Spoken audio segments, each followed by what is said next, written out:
भक्तजनों, आषाढ़ मास का शुक्ला पक्ष की देवसायनी एकादशी व्रत बहुत शुभ माना गया है। जो भक्त लोग इस देवसायनी एकादशी व्रत करते हैं उनकी बहुत शुभ होने वाला है। जो भक्त अपना मन में इच्छा लिए इस देवसायनी एकादशी व्रत करते हैं उनकी मनोकामना जरूर पूरी होगा। हाँ भक्तों, आप इस देवसायनी एकादशी व्रत को श्रद्धापूर्वक करके तो देखिए, जरूर विष्णु भगवान आपका सारे इच्छा पूरा करेंगे। जिस पति पत्नी में तानाशाही होते हैं उन्हें भी विष्णु भगवान ठीक कर देते हैं, वो दोनों को मिला देते हैं। जिसका पुत्र नहीं है उसको पुत्र भी होते हैं। तो यही है देवसायनी एकादशी व्रत का फल। अनरा को आँख मिलता है, लंगड़ा को पाँव मिलता है, बाजिन को पुत्र मिलता है, निर्धन को धन मिलता है, कोरिया को काया मिलता है। यही है एकादशी व्रत का फल भक्तजनों।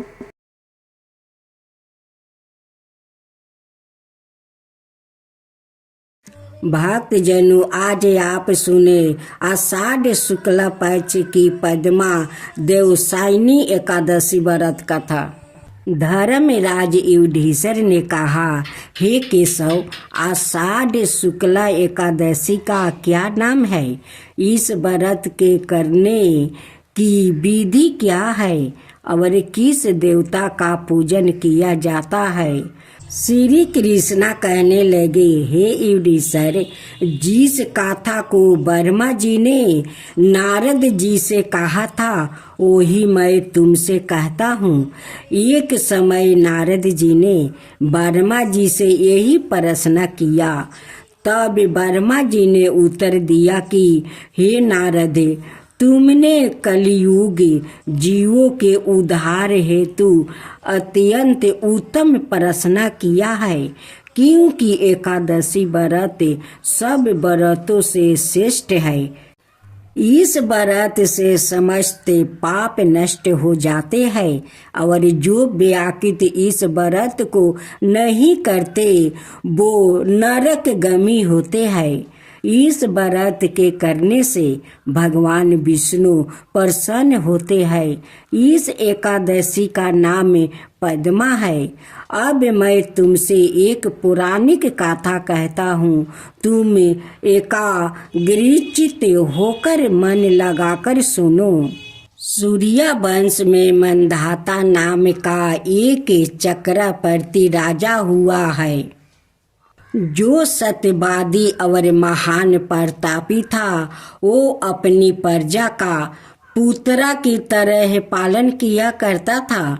उसकी प्रजा धन धनाए से भरे पूरे और सुखी थी। उसके राज्य में कभी अकाल नहीं पड़ता था। एक समय उस राजा के राज्य में 3 बरस तक वर्षा नहीं हुआ और अकाल पड़ गया। प्रजा अन्न की कमी के कारण अत्यंत दुखी हो गई। अन्न के ना होने से राज्य में यागदी भी बंद हो गया।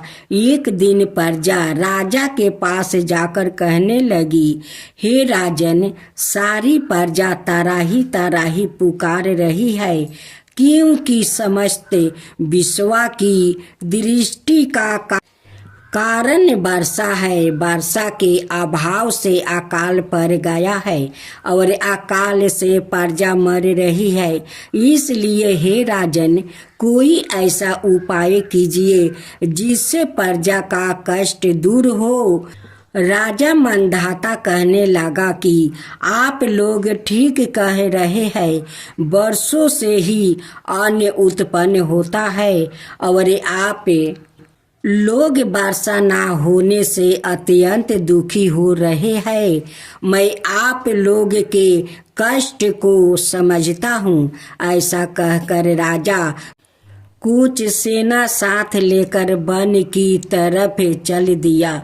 वो अनेक ऋषियों के आश्रम में बर्मन करता हुआ अंत में ब्रह्मा के पुत्रा अंगिरा ऋषि के आश्रम में पहुंचा। वहाँ राजा ने घोड़े से उतर कर अंगिरा ऋषि को प्रणाम किया। मुनि ने राजा को आशीर्वाद देकर कुशल क्षेमा पूछने के पश्चात उनसे आश्रम में आने का कारण पूछा। राजा ने हाथ जोड़कर मिनती भाव से कहा कि भगवान सब प्रकार से धर्म पालन करने पर भी मेरा राज्य में अकाल पड़ गया है। इससे प्रजा अत्यंत दुखी है। राजा के पापों के प्रभाव से ही प्रजा को कष्ट मिलता है, ऐसा शास्त्रों ने कहा है। जब मैं धर्म अनुसार राज्य करता हूँ तो मेरे राज्य में अकाल क्यों पड़ गया? इसके कारण का पता मुझको अभी तक नहीं लगा सका। अब मैं आपके पास इसी संदेह के निवारण के लिए आया हूँ। कृपा करके मेरे इस संदेह को दूर कीजिए। साथ ही प्रजा के कष्ट को दूर करने का कोई उपाय बतलाइए। इतनी बातें सुनकर ऋषि कहने लगे, हे राजन, यह सतयुग सब योगों में उत्तम है। इसमें धर्म के चारों चरण सम्मिलित है, अर्थात इस योग में धर्म की सबसे अधिक उत्पत्ति है। लोग ब्रह्मा की उपासना करते हैं और केवल ब्राह्मणों को ही वेद पढ़ने का अधिकार है। ब्राह्मण ही तपस्या करने का अधिकार रख सकते हैं, परंतु आपके राज्य में एक शूद्र तपस्या कर रहा है। इसी दोष के कारण आपके राज्य में वर्षा नहीं हो रही है। इसलिए यदि आप प्रजा का भला चाहते हैं तो इस शूद्र का वध कर दे। इस पर राजा कहने लगा कि महाराज, मैं उस निरपराध तपस्या करने वाले शूद्र को किस तरह मार सकता हूँ? आप इस दोष से छूटने का कोई और उपाय बताइए। तब ऋषि कहने लगे, हे राजन, यदि तुम अन्याय उपाय जानना चाहते हो तो सुनो। आषाढ़ मास की शुक्ला पक्ष की पद्मा नाम की एकादशी का विधि पूर्वक व्रत करो। व्रत के प्रभाव से तुम्हारे राज्य में वर्षा होगी और प्रजा सुख पाएगी, क्योंकि इस एकादशी का व्रत सब सिद्धियों को देने वाला है, समस्त उपद्रवों का नाश करने वाला है। इस एकादशी का व्रत तुम प्रजा सेवक और मंत्रियों सहित करो। मुनि के इस वचन को सुनकर राजा अपने नगर को वापस आया और उनसे विधि पूर्वक पद्मा एकादशी का व्रत किया। उस व्रत के प्रभाव से वर्षा हुई और प्रजा को सुख पहुंचा। अत इस मास की एकादशी का व्रत सब मनुष्यों को करना चाहिए। यह व्रत इस लोक में भोग और परलोक में मुक्ति को देने वाला है। इसकी गाथा को पढ़ने और सुनने से मनुष्य के समस्त पाप नाश हो जाता है।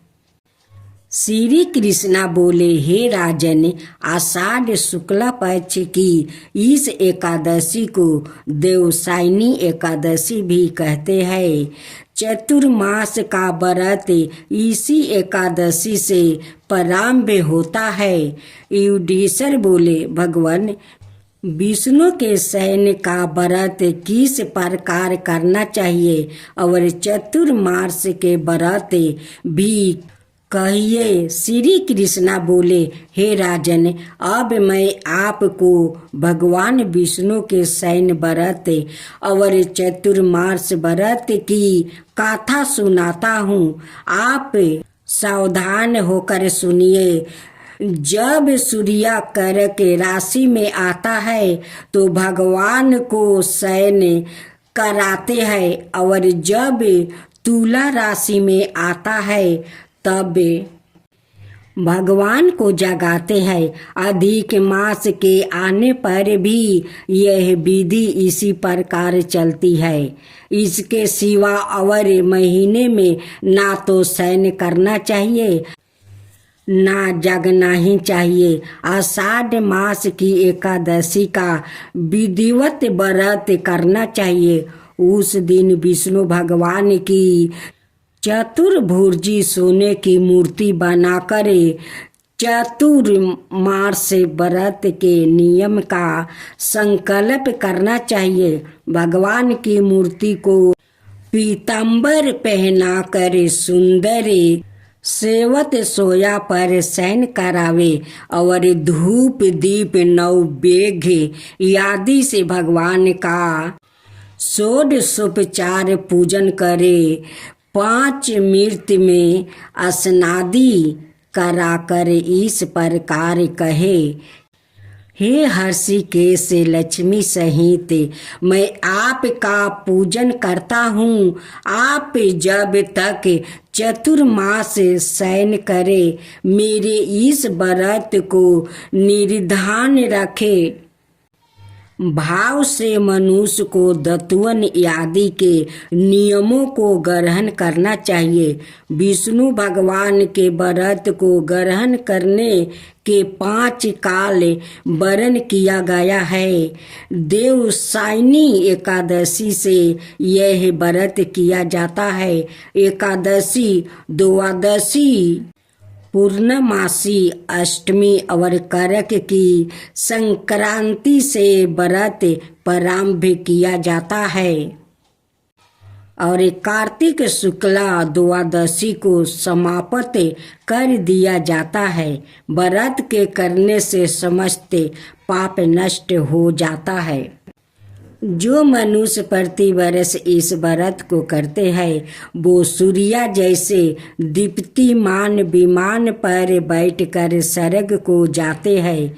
इस व्रत में गुरु और शुक्र की बल वृद्धा अवस्था वर्जित नहीं है। यदि सूर्य धन राशि के अंश में भी आ गया है तो यह तिथि पूर्ण समझी जाती है। जो स्त्री या पुरुष पवित्र होकर सूर्यदाता से इस व्रत को करते हैं वो सब पापों से छूट जाते हैं। बिना संक्रांति का मास मल मास देवता और पितृ कर्मों में वर्जित है। अब इसका अलग अलग फल कहते हैं।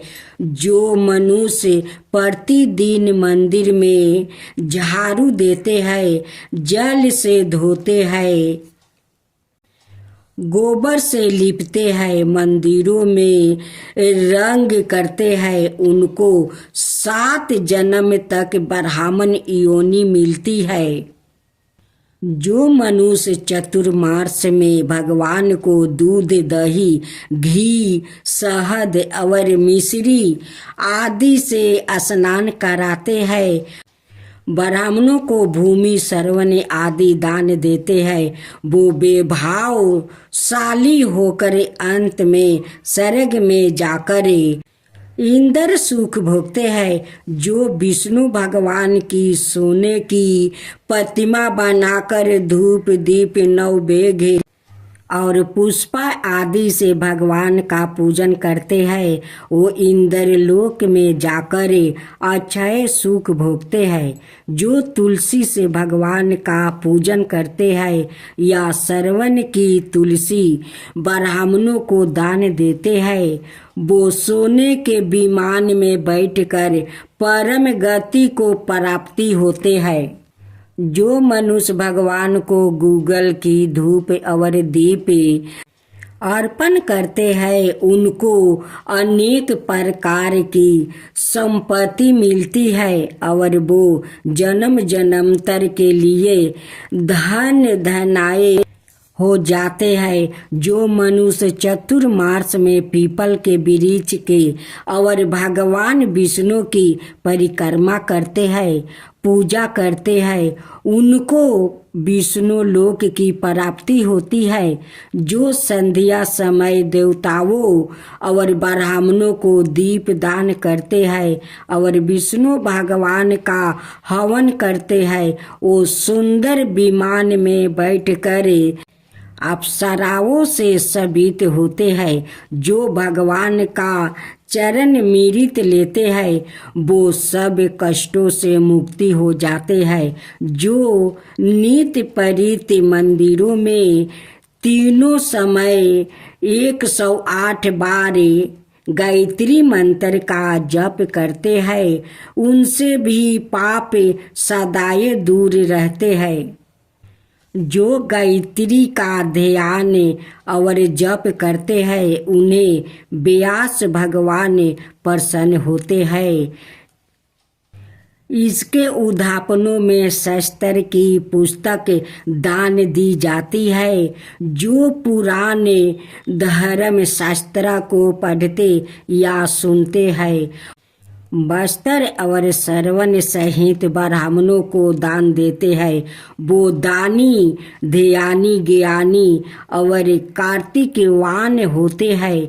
जो मनुष्य विष्णु या शिव का स्मरण करते हैं अथवा उनकी सोने की मूर्ति दान करते हैं साथ ही प्रार्थना करते हैं, हे शिव आपने त्रिपुर नाम का दैत्य को मारा है, मेरे दोष को भस्म करके मुझको सर्द गुण दीजिए। वो पापों से रहित होकर धन्यवान गुणवान हो जाते हैं। जो नित्य कर्म के पश्चात सूर्य को अर्घ देते हैं और व्रत की समाप्ति पर श्रवण लाल वस्त्र और गौ दान करते हैं या अरोगता पूर्ण आहु और कीर्ति धन और बल पाते हैं। चतुर्मास में जो मनुष्य गायत्री मंत्र द्वारा तिल से होम करते हैं और समाप्ति पर दान करते हैं उनके समस्त पाप नष्ट होकर निरोग शरीर मिलता है और सुपुत्र संतान मिलती है। जो मनुष्य अन्न से हवन करते हैं और समाप्त हो जाने पर घी का घूंट भर कर वस्त्र सहित दान करते हैं वो ईश्वरशाली होकर ब्रह्मा के समान भोग भोगते हैं और उनके शत्रुओं का नाश होता है। जो पीपल का पूजन करते हैं और अंत में श्रवण सहित वस्त्रों का दान करते हैं वो सब पाप से छुटकारा पाते हैं, भगवान के भक्त हो जाते हैं। और जो मनुष्य तुलसी जी को धारण करते हैं और अंत में भगवान विष्णु के नियमित ब्राह्मणों को दान करते हैं वो विष्णु लोक को जाते हैं। जो मनुष्य चतुर्मास में व्रत करते हैं वो भगवान के शयन के उपरांत उनके मस्तक पर नित्य प्रतीत दुर्वा चढ़ाते हैं और अंत में श्रवण की दुर्वा दान करते हैं वो भी वैकुंठ लोक को जाते हैं। और जो दान करते हुए इस प्रकार स्तुति करते हैं कि हे दुर्वा तुम जीरा भांति इस पृथ्वी पर संख्याओं सहित फैली हुई हो, उसी प्रकार मुझे भी अजर अमर संतान दो। इस प्रकार स्तुति करके सोने की दुर्बा ब्राह्मण को दान कर दे। ऐसा करने वाले मनुष्य सब पापों से छूट जाते हैं और अंत में उनको स्वर्ग लोक की प्राप्ति हो जाती है। जो भगवान विष्णु और शिव के मंदिर में जाकर जागरण और शिव गान गाते हैं, वो भी स्वर्ग को प्राप्ति होते हैं। जो चतुर्मास व्रत में उत्तम ध्वनि वाला घंटा दान करते हैं, उनको यह प्रार्थना करनी चाहिए, हे भगवान, हे जगत पीते, आप पापों के नाश करने वाला है। आप मेरे करने योग्य कर्मों को और ना करने योग्य पापों के करने से जो पाप उत्पन्न हुए हैं, उनको नष्ट कर दीजिए। व्रत की समाप्ति पर जो गायों का या एक ही कपिला गाय का दान करते हैं, वस्त्र दान करते हैं, अथवा जो नित्य प्रति ब्राह्मणों को नमस्कार करते हैं, वो धन धनाए होते हैं, उनका जीवन सफल हो जाता है। साथ ही समाप्त पापों से छूट जाते हैं। चतुर्मास में जो ब्राह्मणों को भोजन कराते हैं, उनकी आहु और लक्ष्मी की वृद्धि होती है। जो मनुष्य श्रवण का सूर्या बनाकर ब्राह्मणों को दान देते हैं, उसका फल 100 जगों के समान होता है। जो शिव जी के परसराथ चांदी या तांबे का दान करते हैं, उनका श्रद्धा से पुत्रा की प्राप्ति होती है। जो शहद युक्त चांदी का बर्तन अथवा तांबे का पत्रा में गुड़ भर कर और शयन होने पर तिल, सोना और जूते का दान करते हैं, वो शिव लोक को प्राप्ति होते हैं। जो मनुष्य चतुर्मास में ब्राह्मणों की पूजा करते हैं, अन्य वस्तु का दान देते हैं और समाप्ति पर सोया दान देते हैं, वो अक्षय सुख को प्राप्ति करके लक्ष्मी मान होते हैं। जो बरस ऋतु में गोपी चंदन दान करते हैं, वो भोग और मोक्ष को प्राप्ति होते हैं।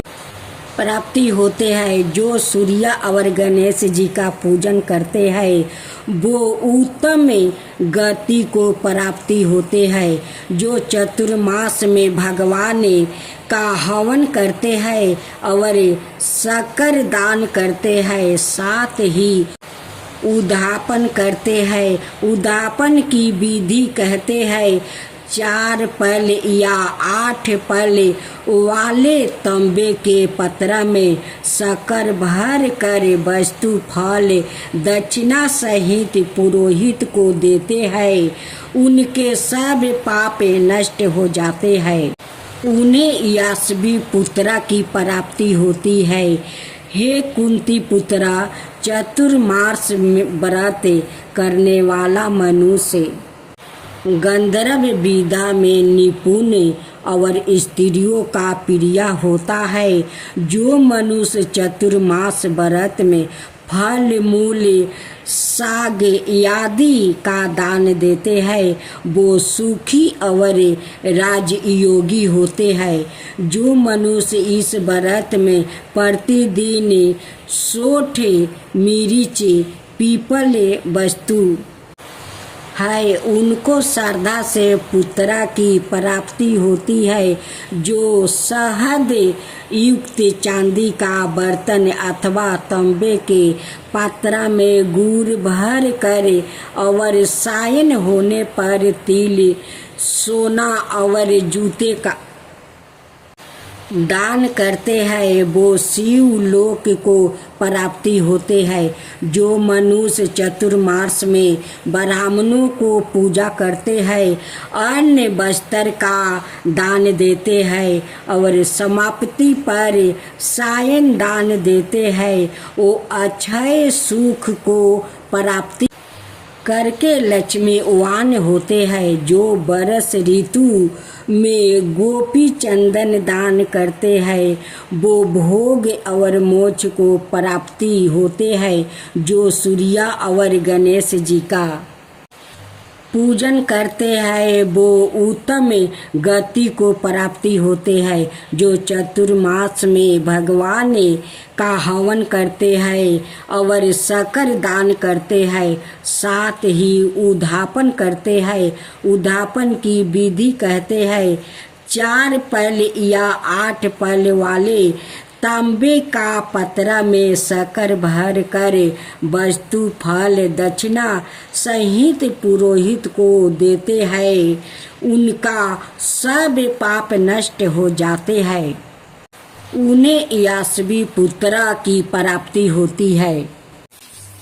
हे कुंती पुत्रा, चतुर्मास व्रत करने वाला मनुष्य गंधर्व विधा में पुण्य और स्त्रियों का प्रिय होता है। जो मनुष्य चतुर्मास व्रत में फल मूल साग आदि का दान देते हैं, वो सुखी और राजयोगी होते हैं। जो मनुष्य इस व्रत में प्रतिदिन 60 मिर्च पीपल वस्त्र और दक्षिणा सहित दान करते हैं, अंत में सोने की 60 मिर्च आदि दान करते हैं, वो 100 वर्ष तक जीवित रहकर स्वर्ग में जाते हैं। जो विद्यमान ब्राह्मणों को मोती का दान करते हैं, वो कीर्ति को प्राप्ति होते हैं।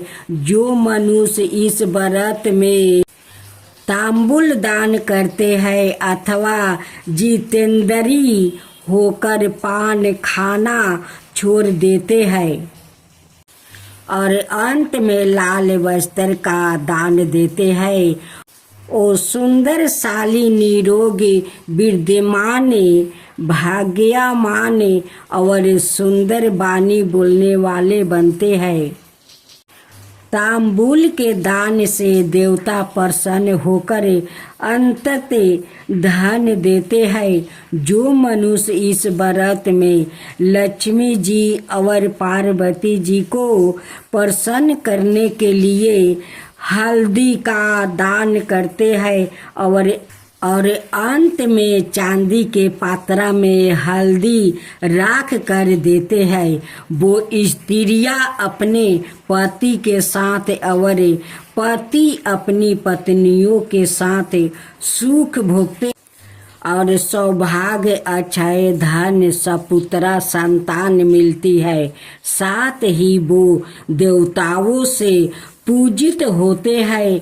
जो शिव और पार्वती जी के परस्तार्थ ब्राह्मण स्त्री और पुरुष का पूजन करे, दक्षिणा वस्त्र और सौरन दान करते हैं और उद्यापन में शिव सौरन प्रतिमा बनाकर दान देते हैं, बैल का दान करते हैं और मीठा भोजन भूखों को कराते हैं, उन्हें संपत्ति और कीर्ति मिलती है।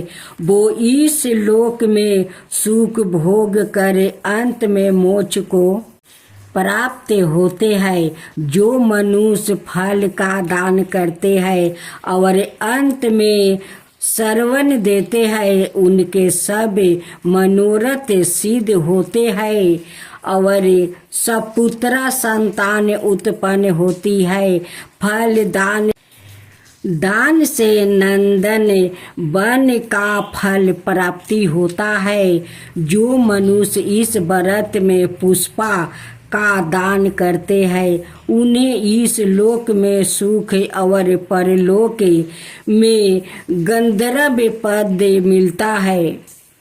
जो भगवान की प्रसन्नता के लिए प्रतिदिन ब्राह्मणों को दही और अंत में भूमि या स्वर्ण का दान करता है वो इस लोक में धन धनाय प्राप्ति करे अंत में विष्णु लोक को जाते हैं। जो वस्त्र और आभूषण सहित गौ और बछड़े का दान करते हैं वो ज्ञान प्राप्ति करके ब्रह्म लोक को जाते हैं और पितरों के साथ अनेक सुखों को भोगते हैं। जो मनुष्य चतुर्मास में प्रजा पत व्रत करते हैं और उसकी समापित पर गौदान और ब्राह्मणों को भोजन कराते हैं वो समस्त पापों से मुक्ति होकर ब्रह्म लोक को जाते हैं। और जो वस्त्रों बैलों सहित हल का दान करते हैं और शाक के मूल और फलों का आहार कराते हैं वो विष्णु लोक को जाते हैं।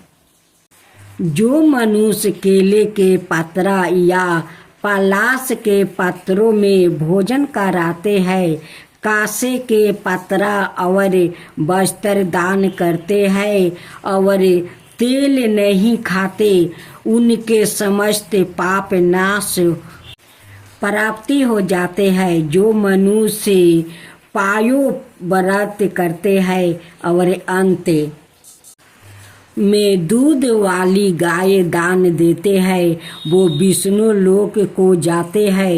चतुर्मास व्रत के प्रभाव से बर्मा घाती सुरापान करने वाले असत्य भाषण करने वाला स्त्री घाती किसी व्रत में विघ्न डालने वाला अगमाय से गमन करने वाला विधवा के शील को भंग करने ब्राह्मणी और चंडालनी के साथ भोग करने वाला इन सबके पापों को चतुर्मास व्रत नष्ट कर देता।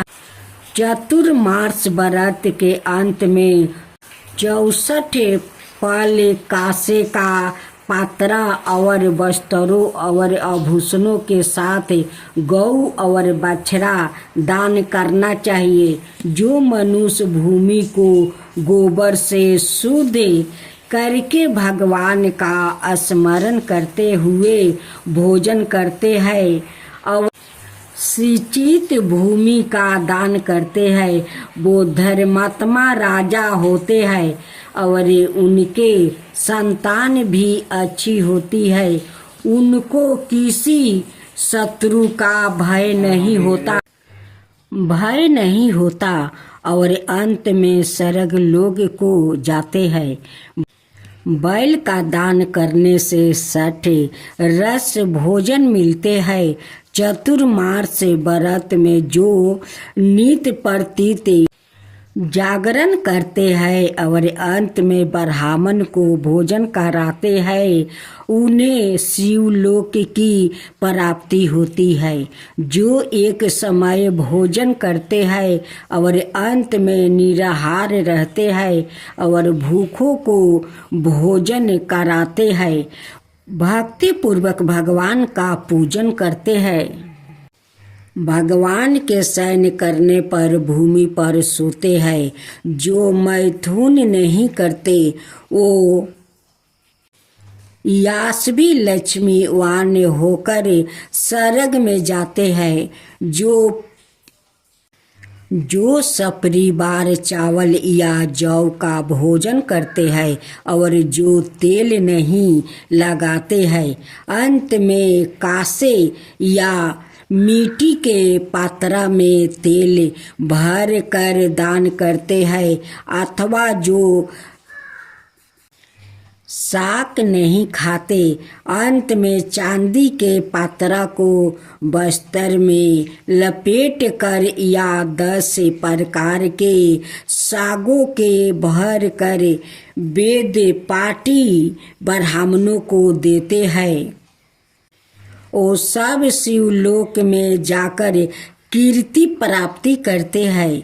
जो मनुष्य गेहूं छोड़ने का नियम करते हैं और व्रत के अंत में सोने के गेहूं बनाकर दान देते हैं, और जो व्रत में इंद्रियों का दमन करते हैं, उन्हें अवश्य मेध ज्ञान का फल प्राप्ति होता है।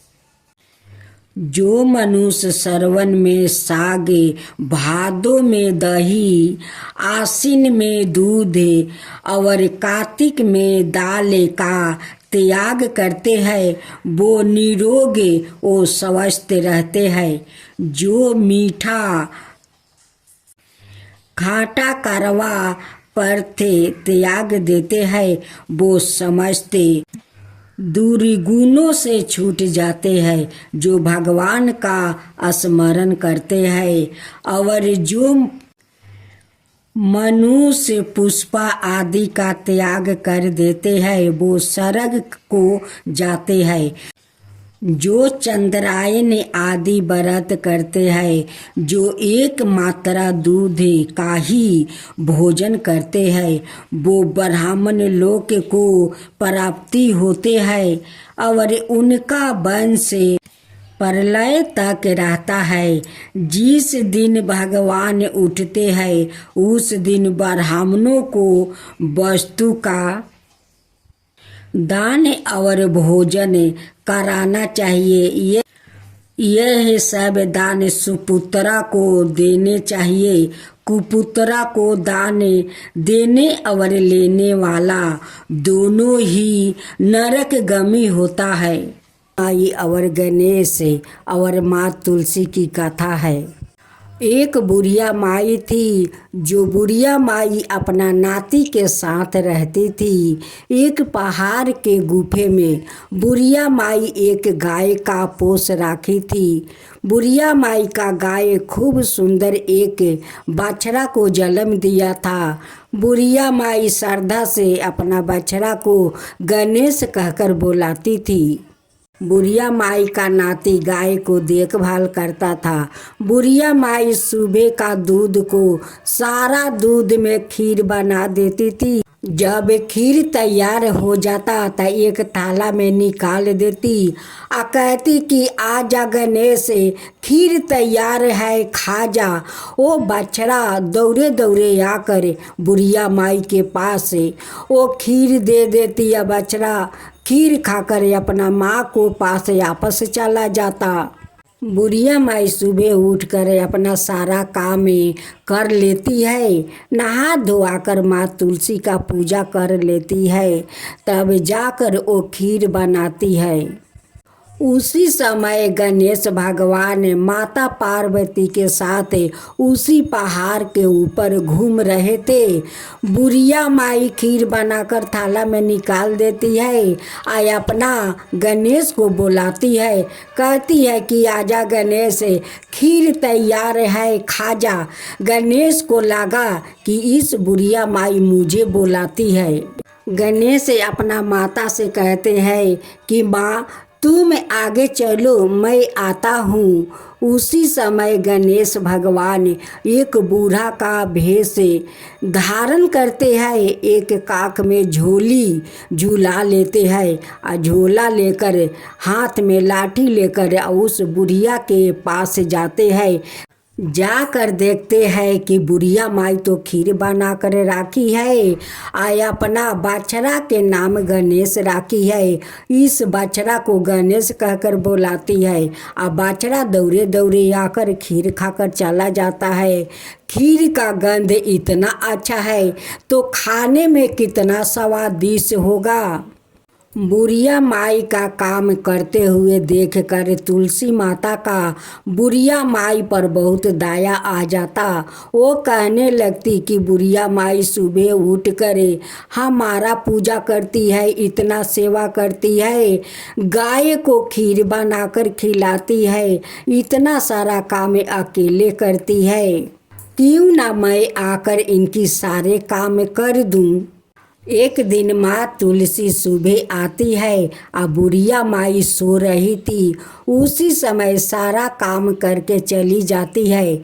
जब बुढ़िया माई का अंगी टूटा तो वो देखती है कि मेरे घर के तो सारा काम हो चुका है, एक कौन आकर कर जाता है, लगता है मेरे नाती ये सारे काम कर लेता है। नाती से कहती है कि बेटा तू तो आज बहुत सुबह सुबह उठ गया और घर के सारा काम कर लिया। नाती कहता है कि नहीं नानी माँ, मैं तो अभी अभी उठी हूँ, मैं घर के काम कहाँ किया, नहीं किया।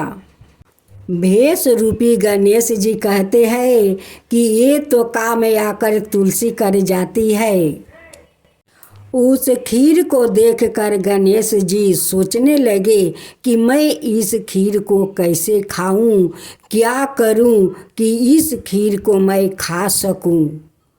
उस गणेश का दिमाग में एक ख्याल आया कि क्यों ना गाय माता का बछड़ा का रूप धारण करके और उस खीर को मैं जाकर खा लूं। उसका दूसरा दिन गणेश आकर उसी पहाड़ के ऊपर बैठा था और देख रहा था कि बुढ़िया माई खीर बना रही है। जब बुढ़िया माई का खीर तैयार हो गया और वो थाला में निकाल रही थी, तब गणेश जी कहने लगे कि चलो अब खीर तो खाना ही होगा। उसी गाय माता का बछड़ा का रूप धारण करते हैं और बुढ़िया माई जैसे बुलाती है कि गणेश आजा खीर तैयार है खा जा, वो जाकर बछड़े के रूप धारण करते हुए और वो सारे खीर खा लेते हैं।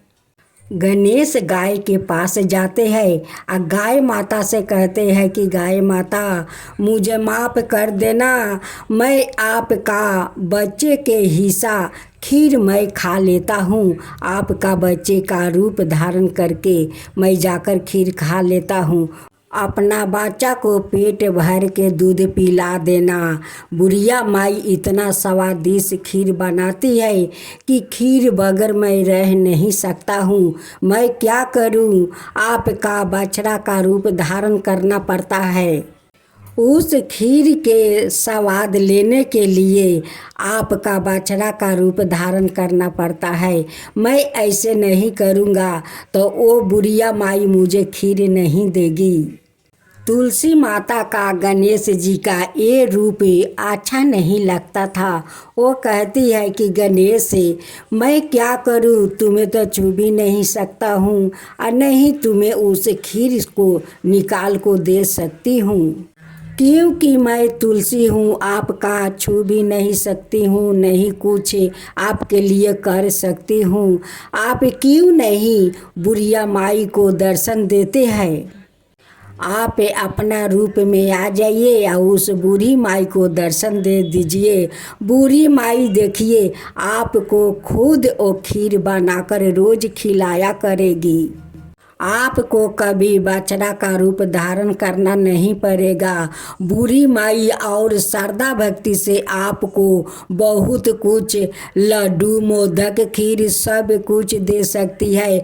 बुढ़िया माई को तो मन में बहुत श्रद्धा है, देवी देवताओं को प्रति बहुत श्रद्धा है। देखिए मुझे कैसी सेवा करती है तो वो आपका भी सेवा करेगी।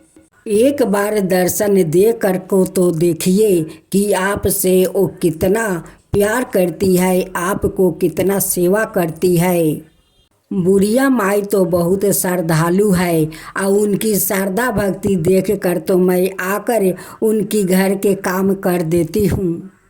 बुढ़िया माई एक दिन सुबह उठती है, अपना घर के सारे काम कर लेती है, नहा धोआ कर माँ तुलसी का पूजा कर लेती है, अपना गाय को दूध दूह कर वो खीर बनाती है। जैसे खीर तैयार हो जाता है वो थाला में निकाल देती है। वैसे ही गणेश भगवान अपना रूप में आकर वहाँ पर बैठ जाते हैं, खीर खाने लगते हैं। ये अद्भुत लीला देखकर बुढ़िया माई तो गणेश भगवान पर बहुत प्रसन्न हो जाती है और हाथ जोड़कर कहती है कि भगवान आप आकर मेरे बनाए हुए खीर खाते हैं, आपको मेरा खीर बहुत पसंद है। हे गणेश भगवान, अगर आपको मेरे बनाए हुए खीर इतना स्वादिष्ट लगता है तो मैं रोज़ आपके लिए खीर बनाऊंगी, आपको परोस कर रोज़ खिलाऊंगी और रोज़ ऐसे ही आप आकर मुझे दर्शन देते रहिएगा। अब तो बुढ़िया माई गणेश भगवान के भी भक्त बन गई, उन्हें रोज़ खीर बनाकर भोग लगाने लगी। अब तो अच्छा से अच्छा लड्डू मोदक लाकर उन्हें भोग लगाने लगी, उन्हें पूजा करने लगी। तब माँ तुलसी कहती है कि गणेश जी देखिए, बूढ़ी माई को श्रद्धा भक्ति देखिए, ये कितना श्रद्धालु है, देखिए आपको कैसे श्रद्धा भक्ति से सेवा करती है, पूजा पाठ करती है। गणेश कहते हैं कि तुलसी तुम ठीक कह रही हो, अब तो मैं रोज बुढ़िया माई को अपना असली रूप में आऊँगा और उन्हें रोज दर्शन दूंगा और रोज बुढ़िया माई मुझे खीर बनाकर ऐसे ही खिलाया करेगी। एक दिन तो तुलसी माता भी बूढ़ी माई को साक्षात आकर दर्शन देती है। तब गणेश भगवान कहते हैं कि माई, ये तुलसी तो आकर आपका घर के काम भी कर जाती है। गणेश भगवान कहते हैं कि माई, तेरा श्रद्धा भक्ति देखकर तो मैं बहुत प्रसन्न हूँ, आज तू मुझसे कोई वरदान मांग ले। बुढ़िया माई कहती है कि गणेश भगवान मैं क्या मांगूं, मेरा तो वयस हो गया है, मैं तो कुछ दिन में ऊपर चली जाऊंगी। गणेश जी कहते हैं कि माई कुछ मांग लो। तब बुढ़िया माई कहती है कि हे गणेश भगवान, अगर कुछ देना चाहते हैं तो मुझे वैकुंठ धाम का आशीर्वाद दीजिए कि मैं वैकुंठ धाम जाऊं। माँ तुलसी कहती है कि माई, वैकुंठ धाम जाने से पहले तू मेरा एक पाता मुख में रख लेना और राख कर वैकुंठ धाम चली जाना।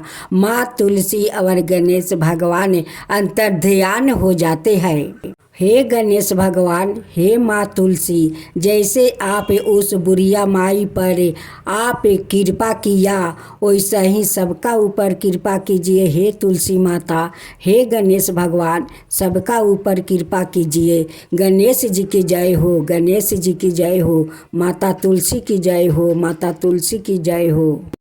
एक चौकी पर तुलसी का पौधा और दूसरी चौकी पर शालिग्राम को स्थापित करें। इसके बाद बगल में एक जल भरा कलश रखें और उसके ऊपर आम के 5 पत्ते रखें। तुलसी के गमले में गेरू लगाए और घी का दीप जलाए। फिर तुलसी और शालिग्राम पर गंगा जल का छिड़काव करे और रोली चंदन का टीका लगाए। भक्तजनों, आज आप सुने तुलसी और जलंधर की व्रत कथा। दैत्यराज कलनेमी की कन्या बिंदा का विवाह जलंधर से हुआ। जलंधर महाराक्षस था। अपनी साता के मध्य में चूरी उसने माता लक्ष्मी को पाने की कामना से युद्ध किया, परंतु समुद्र से ही उत्पन्न होने के कारण माता लक्ष्मी ने उसे अपना भाई के रूप में स्वीकार किया। वहाँ से पराजित होकर वो देवी पार्वती को पाने की लालसा से कैलाश पर्वत पर गया। भगवान देवाधिदेव शिव का ही रूप धारण कर माता पार्वती के समीप गया, परंतु माँ ने अपने योग बल से उसे तुरंत पहचान लेती है, वहाँ से अंतर्ध्यान हो जाती है। देवी पार्वती ने क्रोध होकर सारा वृत्तांत भगवान विष्णु को सुनाती है। जलंधर की पत्नी बिंदा अत्यंत पतिव्रता स्त्री थी। उसकी पतिव्रता धर्म की शक्ति से जलंधर ने तो ना मारा जाता है और ना ही पराजित होता है। इसलिए जलंधर का नाश करने के लिए बिंदा के पतिव्रता धर्म को भंग करना बहुत आवश्यक था।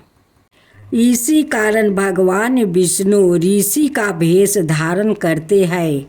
वन में जा पहुँचे जहाँ बिंदा अकेली भ्रमण कर रही है।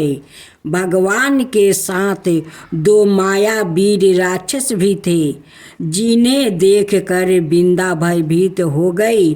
ऋषि ने बिंदा के सामने पल में दोनों को भस्म कर दिया। उनकी शक्ति देखकर बिंदा ने कैलाश पर्वत पर महादेव के साथ युद्ध कर रहे अपने पति जलंधर के बारे में पूछा। ऋषि ने अपना माया जाल से 2 बांदर प्रकट किया। एक बांदर के हाथ में जलंधर का सिर था और दूसरे के हाथ में धैर्य था। अपने पति की यह दशा देखकर बिंदा मूर्छित होकर गिर पड़ी। होश में आने पर उन्होंने ऋषि रूपी भगवान से विनती की कि वो उसके पति को जीवित करे। भगवान ने अपनी माया से पूर्ण जलंधर का सिर धड़ से जोड़ दिया और सवाए भी वो उसी शरीर में प्रवेश कर गया। बिंदा को इस छल का तनिक भी आभास न हुआ। जलंधर ने बने भगवान के साथ बिंदा पतिव्रता का व्यवहार करने लगी, जिससे उसका पतिव्रता भंग हो गया। ऐसे होते ही बिंदा का पति जलंधर युद्ध में हार गया। इस सारी लीला का जब बिंदा को पता चला तो उसने क्रोध होकर भगवान विष्णु को हृदयहीन शील होने का श्राप दे दिया। अपने भक्त के श्राप को भगवान विष्णु ने स्वीकार किया और शालिग्राम में पत्थर बन गया। दृष्टि के पालनकर्ता के पत्थर बन जाने से ब्रह्मांड में अंश तुलन की स्थिति हो गई। यह देखकर सभी देवी देवताओं ने बिंदा से प्रार्थना की वो भगवान विष्णु को श्राप से मुक्त कर दे। बिंदा ने भगवान विष्णु को श्राप तो दे दिया, सवाए आत्मदाह भी कर लिया। जहाँ बिंदा भस्म हुई वहाँ तुलसी का पौधा उग गया। भगवान विष्णु ने बिंदा से कहा, हे बिंदा, तुम अपने सतीव्रता के कारण मुझे लक्ष्मी से भी अधिक प्रिय हो गई हो। अब तुम तुलसी के रूप में सदा मेरे साथ रहोगी। जो मनुष्य भी मेरे शालिग्राम रूप के साथ तुलसी का विवाह करेगा उसे इस लोक और परलोक में विपुल यश प्राप्ति होगा। ऐसी मान्यता है कि जिस घर में तुलसी होती है वहाँ यम के दूत भी असमय नहीं जा सकते। मृत्यु के समय जिसके प्राण मंजीरी रहती है, तुलसी और गंगा जल मुख में राख कर निगल जाते हैं, वो पापों से मुक्ति होकर वैकुंठ धाम को प्राप्ति होता है। जो मनुष्य तुलसी औलों की छाया में अपनी पितरों का श्राद्ध करता है, उसके पितरों मोक्ष को प्राप्ति हो जाते हैं। भक्त जनों, आज आप सुने पहला माँ तुलसी का भजन, उसका बाद माँ तुलसी का कथा सुने। सावर सावर तुलसी के हरियर हरियर पातावा, यार हरियर हरियर पातावा, मोजरवा झारी गिरे लाहो आंगनावा, मोजरवा झारी गिरे लाहो आंगनावा। उठू उठू तुलसी मैया बाहरु आंगनवा, यार बाहरु आंगनवा से आजू अहन तुलसी दास पहुनावा, से आजू अहन तुलसी दास पहुनावा। कैसे में बाहरुर भक्ता हम हुआ गानावा, यार हम हुआ गानावा से गोदिया में बारन हमारो लाला नावा, से गोदिया में बारन हमारो लाला नावा। उठू उठू तुलसी मैया बाहरु आंगनवा, यार बाहरु आंगनवा से आजू अहन विष्णु जी पहुनावा, से आजू अहन विष्णु जी पहुनावा। कैसे बाहर रे भक्ता हम हुआ गानावा, यार हम हुआ गानावा से गोदिया में बारन हमारो लाला नावा, से गोदिया में बारन हमारो लाला नावा। सावर सावर तुलसी के हरियर हरियर पातावा, यार हरियर हरियर पातावा, मोजरवा झारी गिरे लाहो आंगनवा, मोजरवा झारी गिरे लाहो आंगनवा। उठू उठू लक्ष्मी मैया बाहरु आंगनवा, यार बाहरु आंगनवा से आजू अहे नारायण जी पहुनावा, से आजू अहे नारायण जी पहुनावा। कैसे बाहरुर भक्ता हम हुआ गानावा, यार हम हुआ गानावा से गोदिया में बारन हमरो लाला नावा, से गोदिया में बारन हमरो लाला नावा। उठू उठू राधा मैया बाहरु आंगनवा, से बाहरु आंगनवा से आजू अहने, से आजू अहने कृष्ण जी पहुनावा, से आजू अहन कृष्ण जी पहुनावा।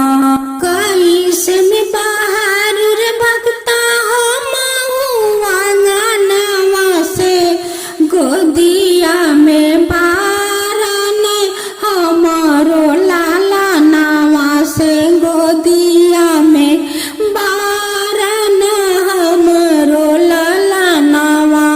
सावर सावर तुलसी के हरियर हरियर पातावा, मोजरवा झारी गिरे लाहो आंगनवा, मोजरवा झारी गिरे लाहो आंगनवा। उठू उठू